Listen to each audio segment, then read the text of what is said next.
Welcome to the Puberty Prof podcast, where information and tools are shared to help you have conversations about puberty and other growing up topics. Here is your host, Lori Reichel, the Puberty Prof, a nationally recognized health educator, author of the award-winning book, Common Questions Children Ask About Puberty, and creator of the Talk Puberty app.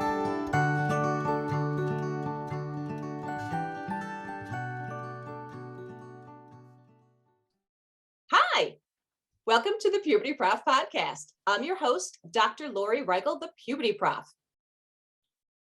The fall series of the Puberty Prof podcast is focusing on items noted on the National Sexuality Education Standards, in which this specific episode will be on anatomy and physiology, which is about the physical changes. But it's not going to focus on those physical changes we typically think about, like bodily growth spurts, new or darker hair growth, increase in body odor, etc.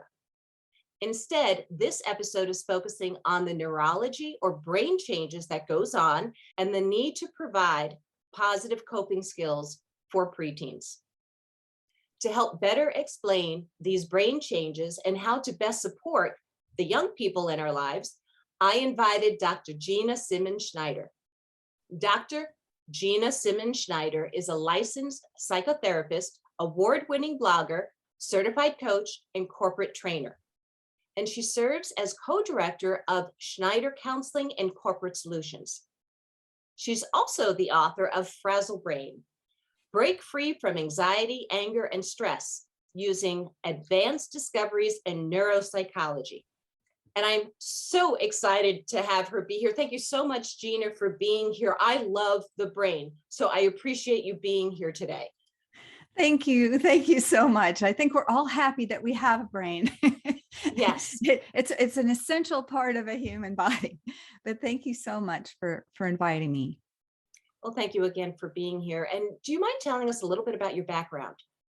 I would love to share that. I have a very broad background. I began working with adolescents, particularly working with emotionally disturbed pedophiles in a residential treatment center. And then I went on to working with incarcerated youth in a variety of different settings, providing them with different skills to help them with independent living once they came out of incarceration. And then I also worked in a juvenile diversion program where we worked with families of juvenile offenders and helped them manage their extreme emotions and behaviors.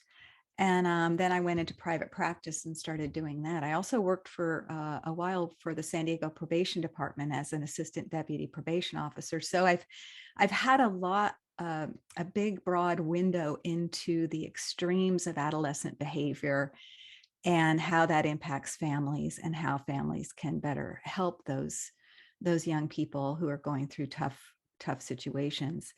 And then it kind of went into doing critical incident stress debriefings where we would be called in after a workplace violence situation, after workplace shootings, and we would provide counseling and debriefing for the survivors who are traumatized.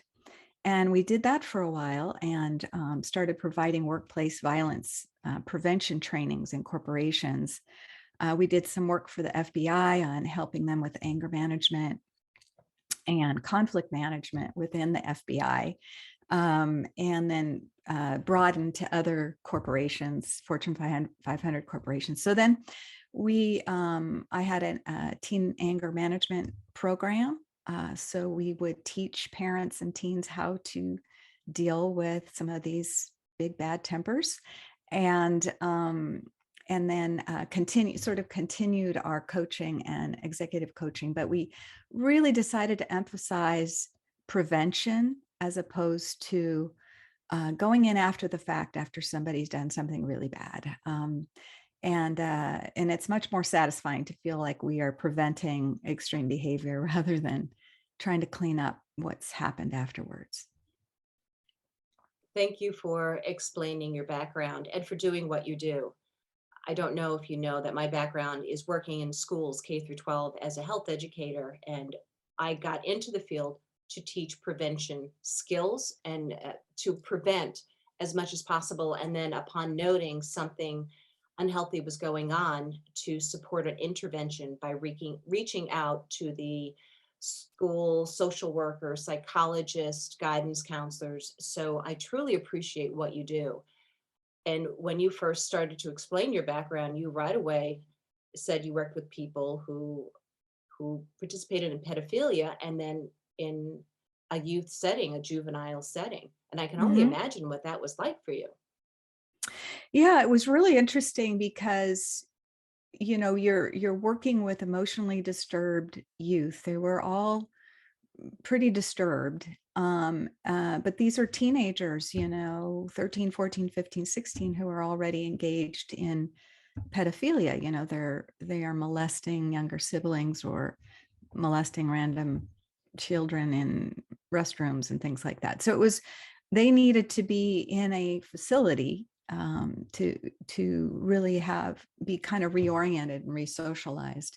So that was a real wake up call too, that there are kids who are so disturbed that they really need to be in an institution of some sort. But I think it also helps in assessing people too. If you've worked at the extreme ends of mental illness, you can also sort of judge where people are in terms of the types of intervention they need. Because I think a lot of times we don't want to see things like that. We don't want to believe they exist. So if you actually see it and you know it exists, it does help you protect others and prevent them from getting in trouble and doing things that are really harmful. And as we know, a lot of people do these behaviors because they were done to them. So there's Yeah. this attempt to intervene and stop the cycle. Yeah. Now, going to your book, Frazzle Brain, I'm thinking that's on the prevention side. And Mm-hmm. can you tell us a little bit about your book? Yes, I'd love to. It's called Frazzle Brain: Break Free from Anxiety, Anger, and Stress Using Advanced Discoveries in Neuropsychology. So it's really looking at how do we manage anxiety, anger, and stress, because they all tend to go together kind of like a three-headed monster. And in most of the problem behaviors we see in society, they tend to be motivated by underlying anxiety and anger, unresolved, undealt with, you know, not using coping skills. People don't have coping skills. So I sort of see it as anxiety and anger always seem to go together. So when your adolescent is acting out in anger and irritability, there's almost always an underlying inner conflict going on inside of them that's generating this feeling of anxiety, and it's coming out in irritability and anger episodes. So I think sometimes that helps us in all of our relationships, whether it's parent-child relationship or a husband-wife relationship or whatever, with a partner, with a coworker. If we see these angry outbursts, I've trained myself to see it as underlying anxiety and vulnerability, and that helps me cope better with other people. So the book provides people with both resources in order to cope with their own extreme emotions, and I have all these little frazzle hacks or little coping strategies that you can use. And then it also helps with interpersonal processing of extreme emotions in other people and difficult emotions in other people, and how to cultivate a little bit of compassion and how to cope better with those problem behaviors. So I really saw a need, because I've been working in this field for over 30 years now, in helping people with extreme emotions and relationship issues in the workplace and at home. And I realized that a lot of the books I recommended, if you were looking at a book on anxiety, it would really frustrate people, because they wouldn't start getting any coping skills until like chapter 7. And they'd also feel a lot more stressed out reading it, because they would be reading all these symptoms. If you have this anxiety disorder, take this checklist. And there's all these like negative symptoms that you're reading about. And it would stress out my clients, and some of them couldn't make it through the book. So I wanted to write a book that was soothing to read. And a lot of people have talked about how they feel so much better reading it because there's a lot of soothing language in it, and there are soothing techniques in it. And I don't pull back from talking about the hard stuff. I mean, the hard stuff is in there, trauma, things like that. It's all in there. However, it's here's the remedy. Here's the remedy. Here's a way to cope, and that comes very quickly. So, I'm pleased to hear that when people are reading it now, some people have even said that when they finish the book and it's just sitting there, if they look at the book, they start to feel a little better because they start thinking about some of the things that they read in it. So that's the goal of the book, to really help soothe and comfort people. But I provide a lot of neuropsychology research, because what's new about my book is that we've known for a long time that anxiety and anger are linked.